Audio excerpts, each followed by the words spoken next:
Good morning students. Okay, ఈరోజు మనం చెప్పుకోబోతున్నటువంటి topic వచ్చేసి ఏంటంటే చూడమ్మా, కార్పొరేట్ సోషల్ రెస్పాన్సిబిలిటీ యాక్టివిటీస్. అంటే మనము చూడండమ్మా, వ్యాపార సంస్థలు మనం చూస్తున్నప్పుడు కొన్ని ప్రదేశాల్లో అంటే స్వచ్ఛందంగా సేవ చేసే నిమిత్తము కొన్ని రకాలైనటువంటి సామాజిక పరమైనటువంటి కార్యకలాపాలు అనేటువంటి చేస్తుంటాయి. అయితే మనకు అనిపిస్తుంది, ఇదేంటిది పలానా కంపెనీ వాళ్ళు ఏంటి ఇక్కడ ఇలా చేశారు, ఇక్కడ బస్ స్టాండ్ కట్టారు, లేదా ఇక్కడ ఒక వాటర్ ట్యాంక్ నిర్మించారు, ఇక్కడ బావులు తవ్వించారు, లేదా ఇలాంటి ప్రోగ్రామ్స్ అన్ని కండక్ట్ చేస్తున్నారు అని మనకు అనిపిస్తుంది. కానీ గుర్తుంచుకోండి పిల్లలు, వ్యాపార సంస్థలు వ్యాపారం చేసేటువంటి సందర్భంలో తమ వ్యాపారంలో భాగంగా కొన్ని సామాజిక పరమైనటువంటి కొన్ని బాధ్యతలు అనేటువంటివి నెరవేర్చాలి. ఆ నెరవేర్చాల్సినటువంటి ఆ బాధ్యతల్ని మనం ఇక్కడ కార్పొరేట్ సోషల్ రెస్పాన్సిబిలిటీస్ అంటాం. అంటే కార్పొరేట్ అంటే గుర్తుంచుకోండి పిల్లలు, కంపెనీలు. కార్పొరేట్ అంటే ఏంటి? కంపెనీలు. కంపెనీలు నిర్వర్తించాల్సినటువంటి ఆ సామాజిక బాధ్యతకు సంబంధించినటువంటి కొన్ని కార్యకలాపాలని మనం ఈరోజు తెలుసుకుంటాం. అయితే దీనికి సంబంధించినటువంటి చిన్న పరిచయం అమ్మ వినండి. మనకి ఈ కార్పొరేట్ సోషల్ రెస్పాన్సిబిలిటీ అనేటువంటి ఈ అంశము ఒక చట్టం రూపంలో రావడానికి ప్రధాన కారణం ఏంటంటే, మనకి 2013లో కంపెనీల చట్టం అనేటువంటిది తీసుకురాబడిందమ్మా. కంపెనీల చట్టము మనం ఇంతకుముందు చదువుకునేటప్పుడు 1956, కానీ అది పాతకాలం చట్టం కాబట్టి మారుతున్న పరిస్థితులకు అనుగుణంగా ఆ చట్టంని సమూలంగా మార్పులు చేసి 2013లో నూతన కంపెనీ చట్టం అనేటువంటిది తీసుకొచ్చారు. ఆ కంపెనీల చట్టంలో సెక్షన్ 135లో ఏం చెప్పబడింది అంటే, ప్రతి కంపెనీ కూడాని ఒక నిర్ణీతమైనటువంటి, చూడండి పిల్లలు ఇక్కడ పదం చెప్తున్నాను, 500 కోట్ల నికర విలువ కలిగినటువంటి కంపెనీ లేదా 1000 కోట్ల వార్షిక టర్నోవర్, ఒక సంవత్సర కాలంలో 1000 కోట్ల వార్షిక టర్నోవర్ ఏదైతే ఉంటుందో అటువంటి కంపెనీ, లేదా ఒక సంవత్సర కాలంలో 5 కోట్ల రూపాయల లాభాలను ఆర్జించేటువంటి కంపెనీలు ఏవైతే ఉంటాయో ఆ కంపెనీలు తప్పనిసరిగా తాము సంపాదించినటువంటి ఆదాయంలో కొంత మొత్తాన్ని ఈ కార్పొరేట్ సోషల్ రెస్పాన్సిబిలిటీ అనేటువంటి ఈ కార్యకలాపాలు చేయడం కోసము ఖచ్చితంగా వెచ్చించాలి అని ఆ సెక్షన్ 135 కింద డీటెయిల్డ్గా చెప్పబడిందమ్మా. దాని ప్రకారమే ఆధునిక కాలంలో ఈ కంపెనీలు అనేటువంటివి ఇలాంటి సామాజిక పరమైనటువంటి కార్యకలాపాలు నిర్వర్తిస్తున్నాయి.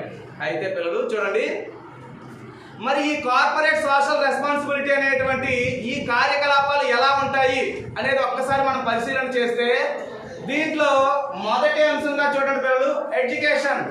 గుర్తుంచుకోండి, ఏవైతే కంపెనీలు చూడండమ్మా కార్పొరేట్ సోషల్ రెస్పాన్సిబిలిటీ యాక్టివిటీస్ కింద ఎడ్యుకేషన్కి సంబంధించి ఎలాంటి చర్యలు చేపట్టవచ్చు ఒక్కసారి మనం పరిశీలన చేస్తే, దీంట్లో మొదటి అంశం చూడండి, support to technical are vocational initiations for self development. దీని అర్థం ఏంటంటే, కంపెనీలంట టెక్నికల్ ఇనిషియేషన్స్ లేదా వొకేషనల్ ఇనిషియేషన్స్ అంటే సాంకేతిక పరమైన, టెక్నాలజీ పరమైనటువంటి వ్యవస్థలు నిర్మాణానికి ఇవి పూర్తిగా సహాయం చేస్తాయంట. ఎలా అంటే దాని అర్థం ఏంటంటే, కొన్ని ట్రైనింగ్లు చూడండమ్మా, మనము కొన్ని ప్రొఫెషనల్ కోర్సులు కానీ, లేదా కొన్ని వొకేషనల్ కోర్సులు కానీ, లేదా కొన్ని టెక్నికల్ కోర్సులు కానీ మనం చదివితే మనకి జాబ్ వస్తే జాబ్ రాకపోయినా మన కాళ్ళ మీద మనం బ్రతకొచ్చు. ఎందుకు? మనం చదువుకున్నటువంటి విద్య టెక్నికల్ ఎడ్యుకేషన్, మనం చదువుకున్నటువంటి విద్య వొకేషనల్ ఎడ్యుకేషన్. ఈ వొకేషనల్ అండ్ టెక్నికల్ ఎడ్యుకేషన్ ఏం చేస్తుంది అంటే, జాబ్ దొరికితే జాబు, లేదనుకుంటే మనం నేర్చుకున్న విద్య మనకి ఉపాధి కల్పిస్తుంది. కాబట్టి అటువంటి రంగంకి పూర్తి స్థాయిలో మద్దతును ఇవ్వాలి అనేది దీని మొదటి అంశం. అంటే కంపెనీలు ఏం చేస్తాయంటే చూడండి పిల్లలు, ఎక్కడైనా వొకేషనల్ ఇన్స్టిట్యూషన్ పెడతామంటే దానికి ఫండ్ డొనేట్ చేస్తుంది, లేదా టెక్నికల్ ఇన్స్టిట్యూషన్స్ ఉన్నాయంటే దానికి ఫండ్ డొనేట్ చేస్తాయి కంపెనీలు. దానికి కారణం ఏంటంటే ఈ కార్పొరేట్ సోషల్ రెస్పాన్సిబిలిటీలో భాగంగానే అలా టెక్నికల్ అండ్ వొకేషనల్ ఇన్స్టిట్యూషన్స్ కి ఇవి ఎంకరేజ్ చేస్తాయి. ఇది ఎడ్యుకేషన్ కి సంబంధించి మొదటి యాక్టివిటీ అమ్మా. మరి రెండవది చూడండి, awareness programme on girls education. గుర్తుంచుకోండి పిల్లలు, దీని అర్థం ఏంటంటే ఈ కంపెనీలంట గ్రామీణ స్థాయిలో ఉండేటువంటి బాలికల యొక్క విద్యను ప్రోత్సహించడానికి అవసరమైన తల్లిదండ్రులకి లేదా బాలికల్లోన గ్రామాల్లోన ఆ చైతన్యం తీసుకొస్తుందంట. ఆ అవగాహన సదస్సులు, అవగాహన కార్యక్రమాలు ఏర్పాటు చేస్తాయి. అదే ఇది చెప్తుంది అవేర్నెస్ ప్రోగ్రామ్ అంటే అవగాహన కార్యక్రమాలు అనేటువంటివి. దేనికి సంబంధించి అవగాహన? గర్ల్స్ ఎడ్యుకేషన్ అంటే బాలికల యొక్క విద్య ఎంత ఇంపార్టెంట్, బాలికలు అనేటువంటి వాళ్ళు చదువుకోవాలి, వాళ్ళ చదువుని ప్రతి ఒక్కరు కూడా ఎంకరేజ్ చేయాలని గ్రామీణ స్థాయిలో తెలియజెప్పడం, అలాంటి కార్యక్రమం వంటిది చేయొచ్చట. అది కూడా ఒక రకమైనటువంటి కార్పొరేట్ సోషల్ రెస్పాన్సిబిలిటీ ఎడ్యుకేషన్ సంబంధించి.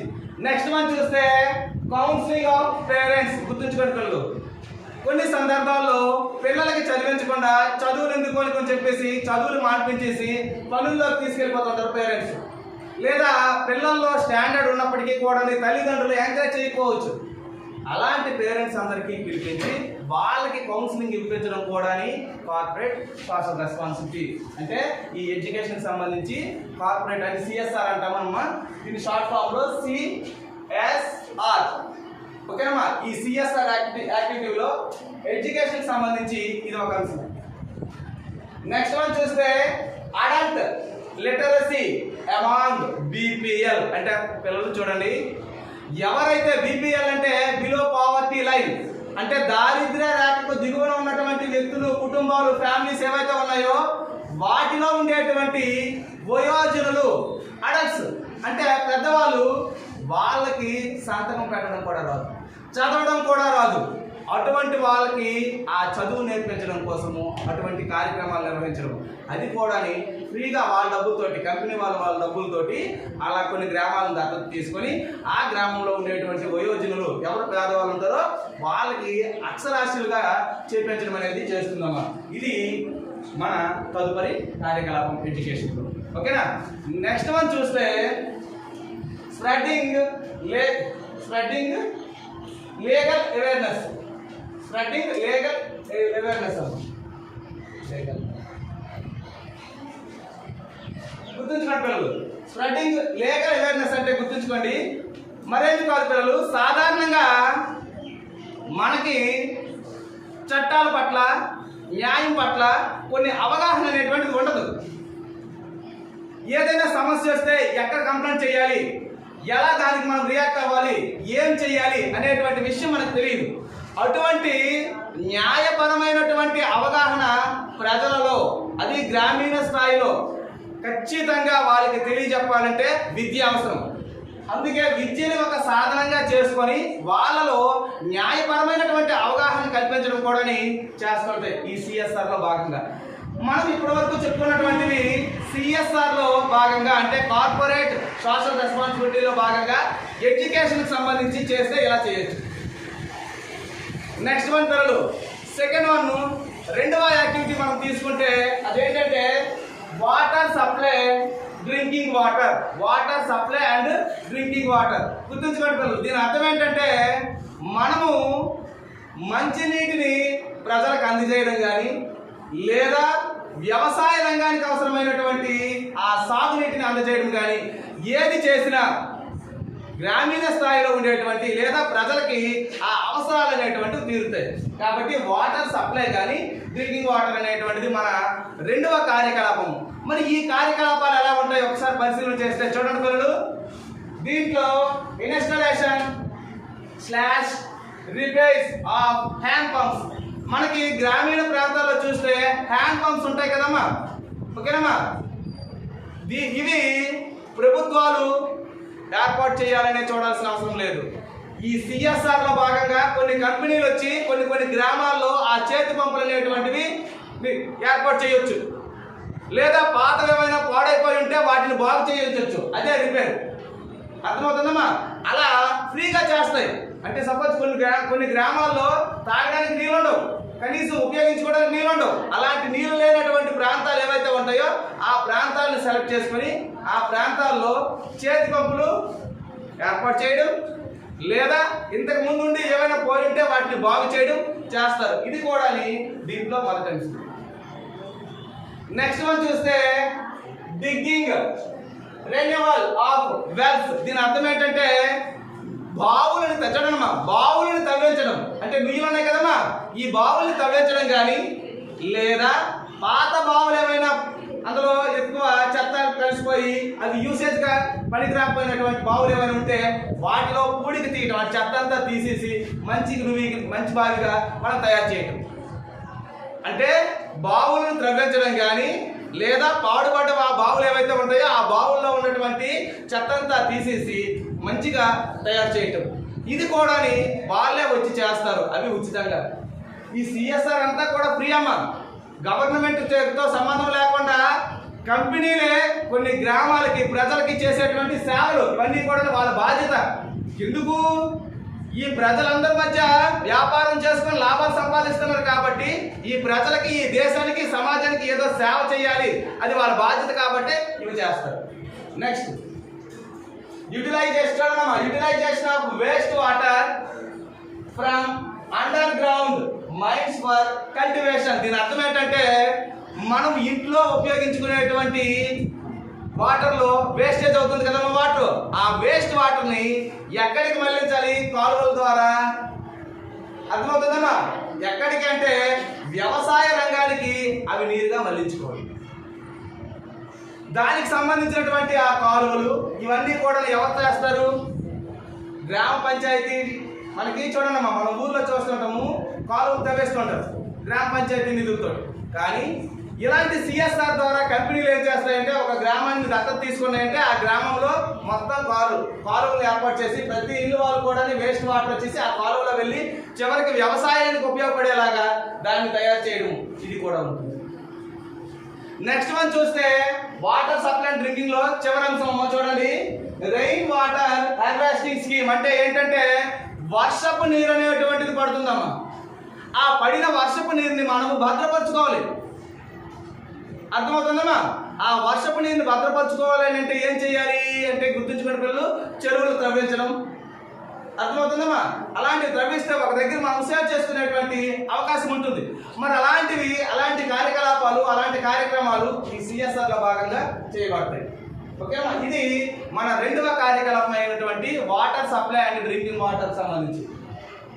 పిల్లలు చూడండి, ఇక్కడ మన మూడవ అంశం అమ్మ, ఒకసారి చూడండి, health care and awareness programmes. Health care and awareness programmes దీని అర్థం ఏంటంటే ఆరోగ్య సంరక్షణ మరియు ఆరోగ్యానికి సంబంధించినటువంటి అవగాహన కార్యక్రమాలు అన్నారు. అయితే ఇవి ఎలాంటివి చేయొచ్చు చూస్తే ఎయిడ్స్, టీబీ అండ్ లెపర్సీ మొదలైనటువంటి చూడండమ్మా ప్రాణాంతకరమైనటువంటి లేదా సమస్యాత్మకమైనటువంటి వ్యాధులు ఏవైతే ఉన్నాయో ఆ వ్యాధుల పట్ల ప్రజలకి అవగాహన, ఆ వ్యాధుల పట్ల ప్రజలకు జాగ్రత్తలు, ఆ వ్యాధుల పట్ల అవసరమైనటువంటి మందులు మొదలైనటువంటివన్నీ కూడా దీని ద్వారా అంటే ఇటువంటి పెద్ద అంటే దీర్ఘకాలిక వ్యాధులు అంటామమ్మా. ఈ దీర్ఘకాలిక వ్యాధుల్లో నుంచి ప్రజలకి తెలుసుకోవడం, వాళ్ళకి అవసరమైతే మెడిసిన్ సప్లై చేయడం, ఇవన్నీ కూడా చేస్తుంది. ఓకేనా? నెక్స్ట్ వన్ చూస్తే social events like alcohol, smoking and drugs. అంటే సాంఘిక పరమైనటువంటి, సమాజపరమైనటువంటి హానికరమైనటువంటి కొన్ని అంశాలు ఉన్నాయి. అదే మందు, స్మోకింగ్, నెక్స్ట్ వన్ డ్రగ్స్. ఇలాంటివి సమాజానికి చెడు చేసేటువంటి కార్యకలాపాలు. ఇలాంటి వాటి పట్ల జనరల్గా చూస్తే డ్రగ్స్ టౌన్ కల్చర్లో ఎక్కువ మంది స్టూడెంట్స్ డ్రగ్స్కి అలవాటు పడతారు. అలాంటప్పుడు ఈ సిఎస్ఆర్లో భాగంగా కొన్ని కాలేజీలకు వెళ్తారు. చూడండమ్మా, వీళ్ళు కాలేజీల్లోకి వెళ్ళి ఏం చేస్తారంటే పిల్లలు మీరు చూడండి ఇలాంటి డ్రగ్స్కి బానిస అయితే వాళ్ళ జీవితాలు ఎలా అవుతాయని చెప్పేసి వాళ్ళకి అవేర్నెస్ కల్పిస్తారు. డ్రగ్స్ యూజ్ చేయకూడదు కావాలా అని, లేదా స్మోకింగ్ అంటే స్మోకింగ్ చేయడం వల్ల ఏంటంటే ఊపిరితిత్తులు అనేటువంటివి నాశనం అయిపోతాయి అని చెప్తారు. ఇలాంటి అవగాహన కార్యకలాపాలు అనేటువంటి చేస్తారు హెల్త్కి సంబంధించి. Next one child and mother care. Child and mother care గుర్తుంచుకునే పిల్లలు చూడండి, శిశు మరియు మాతా సంరక్షణ అంటారు అన్నమాట దీని అర్థం ఏంటంటే చిన్న పిల్లల్ని మనం జాగ్రత్తగా కాపాడుకోవటం, లేదా బాలింతలు లేదా తల్లిని ఎవరైతే ఉన్నారో వాళ్ళ సంరక్షణ అర్థం. ఇది ఎలా ఎందుకు చేయాలంటే గుర్తుంచుకోవాలి, అవసరమైన సమయానికి వాళ్ళకి అవసరమైనటువంటి మందులు కానీ ఆ సలహాలు కానీ వాళ్ళకి ఆరోగ్యకరమైనటువంటి పోషణకరమైనటువంటి ఆ ఆహార పదార్థాలు కానీ అందుబాటులో ఉండకపోవచ్చు. ఈ సిఎస్ఆర్లో భాగంగా వారికి సంబంధించినటువంటి అన్ని కార్యకలాపాలు చేస్తారు. అవసరమైతే కొన్ని మెడిసిన్ ఇస్తారు, కొన్ని ఫ్రీ ఫుడ్ సప్లై చేస్తారు చిన్నపిల్లలకి. ఇవన్నీ కూడా చైల్డ్ అండ్ మదర్ కేర్కి సంబంధించినటువంటి యాక్టివిటీస్. నెక్స్ట్ చూస్తే పిల్లలు డైట్ అండ్ న్యూట్రిషన్. గుర్తుంచుకోండి పిల్లలు, డైట్ అండ్ న్యూట్రిషన్ అంటే మరేం లేదు పిల్లలు, గ్రామీణ స్థాయిలో చాలా వరకు పేదరికంతో ఉన్నటువంటి వ్యక్తులు కుటుంబాలు ఉంటాయి. మరి అటువంటి కుటుంబాల్లో ఉండేటువంటి వ్యక్తులు పౌష్టికరమైనటువంటి ఆహారాన్ని భుజించలేరు. అర్థమవుతుందమ్మా? మరి వాళ్ళకి అవసరమైనటువంటి ఆ ఆహారాన్ని అవకాశం ఉన్న మేరకు కూడా ఈ డైట్ అండ్ న్యూట్రిషన్ సంబంధించి అప్పుడప్పుడు కొన్ని కంపెనీలు వాళ్ళు వస్తారు, ఇలా గ్రామాలను దత్తత తీసుకొని ఆ గ్రామాల్లో ఆ ఉచితంగా పనిచేసి, అంటే ఎందుకు ఆ గ్రామాల్లో ఉన్న ప్రజలు పూర్తి స్థాయిలో పౌష్టికరమైనటువంటి ఆహారం అందజేత. ఇది కూడా ఒక రకమైనటువంటి సిఎస్ఆర్ కార్యకలాపం. నెక్స్ట్ వన్ చూస్తే ఫ్యామిలీ వెల్ఫేర్. గుర్తుంచుకోండి పిల్లలు, అంటే ఆరోగ్యపరమైనటువంటి సమస్యలు, ఆరోగ్యం పట్ల ఒక కుటుంబం ఎటువంటి జాగ్రత్తలు తీసుకోవాలి, ఎటువంటి అవగాహన కలిగి ఉండాలి, అవన్నీ కార్యకలాపాలు కూడా ఇవి చేస్తారు. అదే ఫ్యామిలీ వెల్ఫేర్. అర్థమవుతుందమ్మా? అంటే ఒక కుటుంబము పూర్తి స్థాయిలో ఎటువంటి విధంగా సంరక్షణ చేయొచ్చు అని హెల్త్ పరంగా అన్ని రకాల కార్యకలాపాలు కూడా అందజేస్తారమ్మా. Next one fully equipped mobile medical van. అంటే గుర్తుంచుకోండి పిల్లలు, మొబైల్ మెడికల్ వ్యాన్ అంటే ఏంటంటే మనకి ఇప్పుడు ఊర్లో 104 వస్తుంది చూడండి, 104 అనేటువంటి ఒక వెహికల్ వస్తుంది కదా, అది దీంట్లో భాగం అనుకోవాలి. అయితే 104 గవర్నమెంట్, కానీ ఇక్కడ ఇవి చేసేది కార్పొరేట్ సోషల్ రెస్పాన్సిబిలిటీ చేసేది ఎవరు చేస్తారు? కంపెనీలు. ఎవరు చేస్తారమ్మా?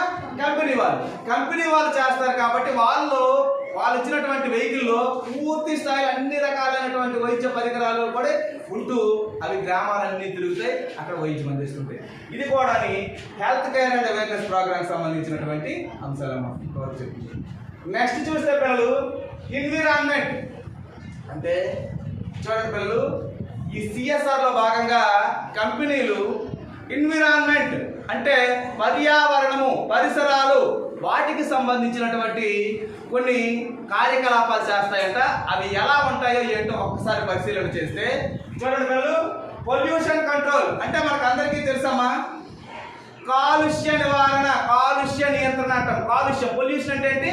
కాలుష్యం అంటే మనం సౌండ్ చేస్తే ధ్వని కాలుష్యము, మనము ఏదైనా ఒక కాల్చామంటే వాయు కాలుష్యము, మనం చెత్త భూమి మీద వేస్తే నెక్స్ట్ అది వచ్చేసి ఏంటంటే భూమి మీద అంటే వాటర్లో వేస్తే అది జల కాలుష్యము, లేదా భూమి అనేటువంటిది పూర్తిగా సారవంతం కోల్పోవడము, ఇవన్నీ జరుగుతాయి. ఈ కాలుష్యాలకు సంబంధించినటువంటి అవగాహన, అటువంటి కార్యకలాపాలు చేయకుండా ఉండడం కోసము ప్రజల్లో అవగాహన కల్పించడము, మరియు అవసరమైనటువంటి చూడమ్మా ఏదైతే కాలుష్యానికి కారణమవుతున్నాయో వాటిని లేకుండా పూర్తిగా నియంత్రించేలాగా ఈ కార్యకలాపాలు ఉంటాయేమో.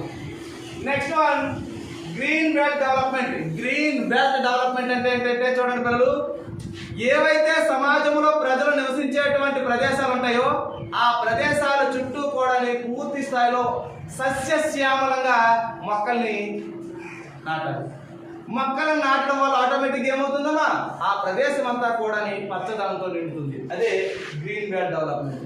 ఎందుకంటే గుర్తుంచుకున్న పిల్లలు, ఎన్ని మొక్కలు మనం నాటితే వాతావరణంలో ఉండేటువంటి వాయు కాలుష్యాన్ని మనం అంతా అరికట్టచ్చు. అర్థమవుతుంది కదమ్మా? అంటే మొక్కలు కొట్టేస్తున్నాము, యంత్రాలు ఉపయోగిస్తున్నాము, ఆ పొగ చూడండి, ఒకటి యంత్రాలు ఎక్కువ ఉపయోగిస్తున్నాం, పోనీ వాయు కాలుష్యం జరుగుతుంది, మొక్కలైనా నాటుతున్నాం అంటే అది లేదు, మాకు చెట్లు కూడా నరికేస్తున్నాం కదా. కాబట్టి ఇదేం చెప్తుందంటే గ్రీన్ బెల్ట్ డెవలప్మెంట్ అంటే ఏంటంటే సమాజంలో ప్రజలు నివసించేటువంటి పరిసరాలలో ఆ సరౌండింగ్లో ఏవైతే ఉంటాయో అక్కడ పూర్తి స్థాయిలో మనము ఈ మొక్కలను నాటడం ద్వారా ఆటోమేటిక్గా దాన్ని అంతటినీ కూడా పచ్చదనముగా మనం తయారు చేయవచ్చు. నెక్స్ట్ వన్ పిల్లలు ఫారెస్టేషన్ అండ్ సోషల్ ఫారెస్ట్రీ. గుర్తుంచుకోండి పిల్లలు, ఫారెస్టేషన్ అంటే ఏంటంటే అడవులను పెంచడం. అడవుల్ని పెంచడం. అడవుల్ని మనం ఎంత పెంచితే వాతావరణాన్ని, పర్యావరణాన్ని అంత కంట్రోల్గా ఉంచవచ్చు. ఎందుకంటే అడవులు ఎక్కువగా ఉంటేనే మేఘాలు, తద్వారా వర్షాలు. చూస్తున్నారా, ఈ వర్షాలు పడడం వల్ల పంటలు ఇవన్నీ కూడా డిపెండ్ అయి ఉంటాయి. కాబట్టి ఈ ఫారెస్టేషన్ అనేటువంటిది కూడా అలా ఏం చేస్తారంటే సిఎస్ఆర్లో భాగంగా కొన్ని కంపెనీలు వస్తాయి. ఒక 1000, 2 అంటే 2000, 1,00,000 మొక్కలు ఇస్తుంది. ఈ ఊరు చుట్టూ నాటండి అని చెప్తుంది. ఆ ఊరోళ్ళకి ఆ మొక్కలు ఇచ్చేస్తుంది, అలా నాటుతారు. ఇది కూడా ఫారెస్టేషన్. నెక్స్ట్ సోషల్ ఫారెస్టేషన్ అంటే గుర్తుంచుకోండి పిల్లలు, సోషల్ ఫారెస్టేషన్ అంటే మరేమి లేదు.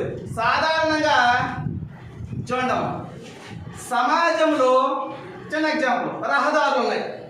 రహదారులకు ఇరువైపులా మనం మొక్కలు నాటుతాం. హాస్పిటల్స్ ఉన్నాయి, అక్కడ మొక్కలు. నెక్స్ట్ వచ్చేసి ఏంటంటే పార్కులు ఉన్నాయి, అక్కడ మొక్కలు. అంటే సమాజంలోన ఈ ఫారెస్టేషన్ అంటే అడవుల్ని స్పేర్గా బహిరంగ ప్రదేశానికి దూరంగా మనము నాటడం.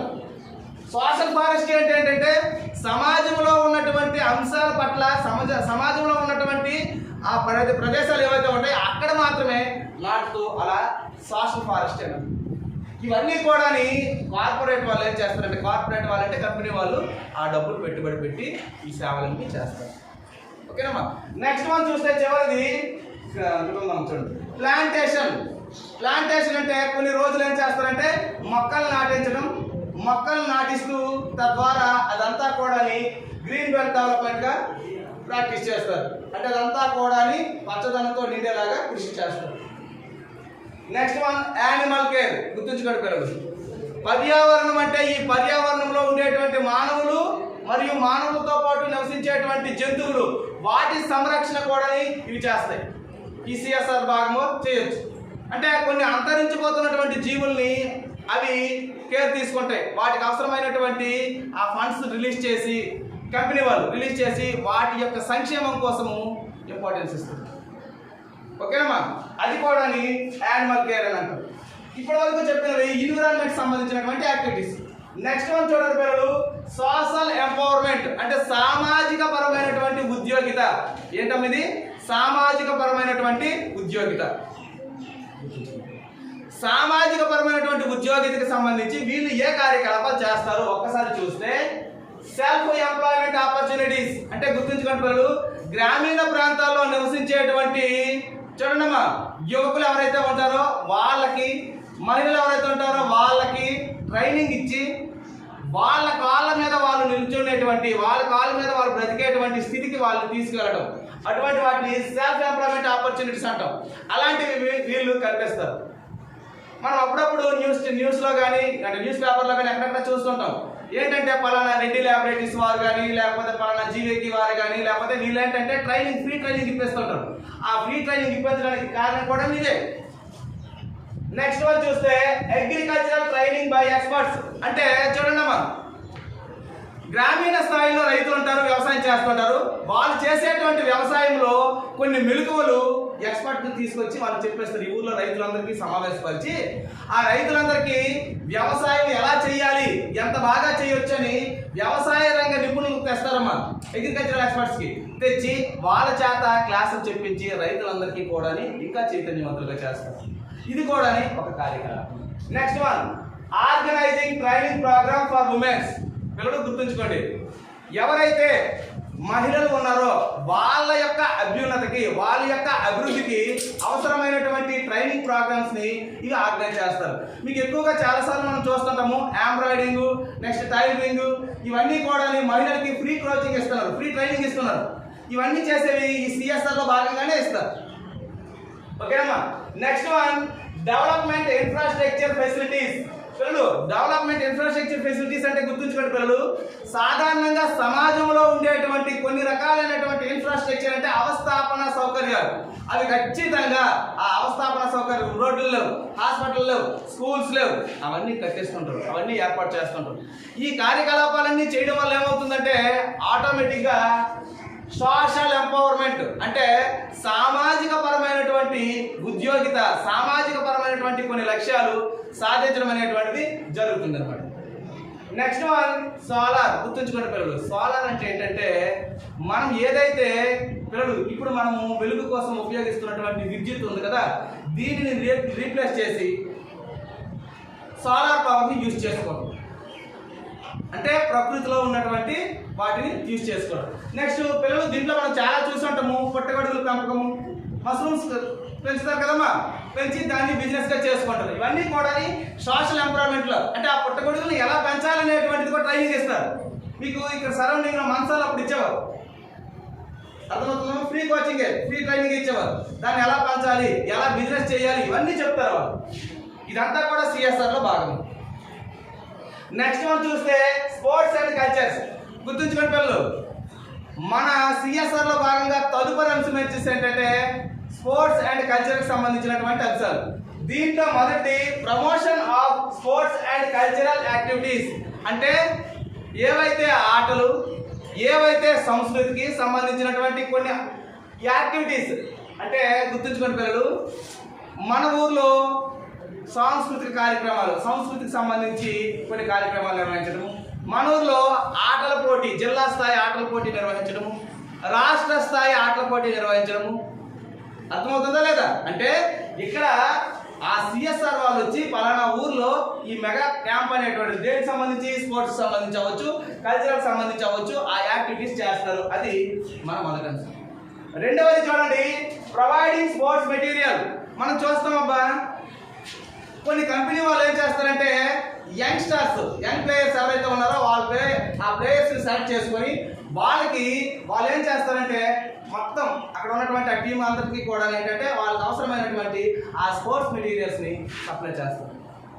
ఎందుకు సప్లై చేస్తారంటే ఆటల్ని ఎంకరేజ్ చేయడం కోసం.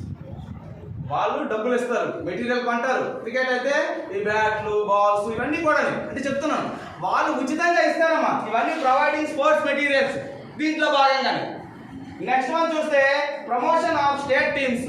అంటే చూడండి పిల్లలు, ఏవైతే ఈ సిఎస్ఆర్లో భాగంగా కొన్ని స్టేట్ టీములకి ఇవి ఏం చేస్తాయంటే అవసరమైనటువంటి నిధులన్నీ మంజూరు చేస్తూ వాళ్ళకి బ్యాక్ బోన్లా ఉంటూ ఆ టీంని ఏర్పాటు చేసేలాగా అందులో ఉన్నటువంటి నాణ్యమైనటువంటి నైపుణ్యంతో కూడినటువంటి క్రీడాకారులను తయారు చేయడానికి ఇది హెల్ప్ అవుతుంది.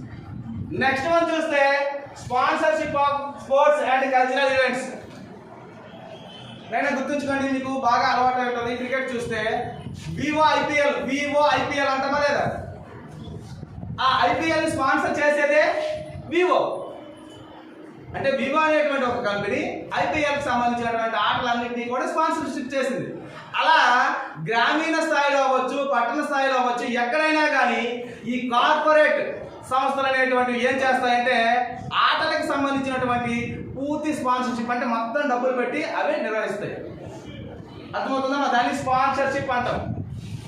ఓకేనా? లేదనుకుంటే కొన్ని మీరు చూస్తుంటాము, కొన్ని ఇతర దేశాలకు వెళ్ళి కొంతమంది పాల్గొనాలి, కొన్ని గేమ్స్లో పాల్గొనాలి, వాళ్ళకి డబ్బులు ఉండవు, ఆ ప్లేయర్స్కి డబ్బులు ఉండవు. అలాంటప్పుడు ఏం చేస్తారు, ఈ కంపెనీల వాళ్ళు ఏంటంటే వాళ్ళకి తీసుకొని వాళ్ళకి స్పాన్సర్షిప్ చేస్తారు. నువ్వు ఎక్కడికైనా వెళ్ళు, నువ్వు వాడు, నీకు డబ్బులు మేము పెడతాము. వాళ్ళు అక్కడ సక్సెస్ అయిన తర్వాత ఈ కంపెనీ తరఫున యాడ్ ఇచ్చుకుంటారు, యాడ్ చేస్తారు. అర్థమవుతుంది కదా? అది ఉచితంగా కాదు, డబ్బులు ఇస్తారు, కానీ వాటికి ఎంకరేజ్ చేయడం అనేది జరుగుతుంది అనమాట. ఇవన్నీ కూడా స్పోర్ట్స్ అండ్ కల్చర్కి సంబంధించినటువంటి యాక్టివిటీస్ అనమాట. ఓకేనా? మన చివరి యాక్టివిటీ ఒకసారి చూడండి, జాగ్రఫిక్ కవరేజ్. అంటే దీని అర్థం ఏంటంటే పిల్లలు, కొన్ని ప్రాంతాలని అభివృద్ధి చెందించడం కోసము, కొన్ని ప్రాంతాల యొక్క అభివృద్ధి కోసము ఈ సంస్థలు, ఈ కంపెనీలు ఏం చేస్తాయంటే ఆ ప్రాంతంలో నివసించేటువంటి వ్యక్తులకు ఉద్యోగాలు ఇవ్వడము, ఆ ప్రాంతంలో ఉన్నటువంటి వ్యక్తుల యొక్క ఉపాధి అవకాశాలు కల్పించడము, ఆ ప్రాంతంలో ఉపాధి కోసమే కంపెనీలు అక్కడ స్టార్ట్ చేయడము, ఇలాంటి రకరకాలైనటువంటి జాగ్రఫిక్ కవరేజ్. అంటే ప్రాంతాల వారీగా వాళ్ళకి అవసరమైనటువంటి ఏవైతే అవసరమో, వాళ్ళకి ఏదైతే ఉపయోగపడుతుందో అటువంటి కార్యకలాపాలు అనేటువంటివి చేయడం జరుగుతుంది. పిల్లలు చూడండి, ఈరోజు మనం చెప్పుకున్నటువంటి ఈ క్లాస్ వచ్చేసి ఏంటంటే కార్పొరేట్ సోషల్ రెస్పాన్సిబిలిటీ. ఈ కార్పొరేట్ సోషల్ రెస్పాన్సిబిలిటీ అనేటువంటిది మనకి 2013 కంపెనీల చట్టం నుంచి వచ్చిన పిల్లలు మరీ గుర్తుంచుకోవాలి. ఓకే, ఇంతతో ఈ క్లాస్ అనేటువంటిది ముగిస్తున్నానమ్మా.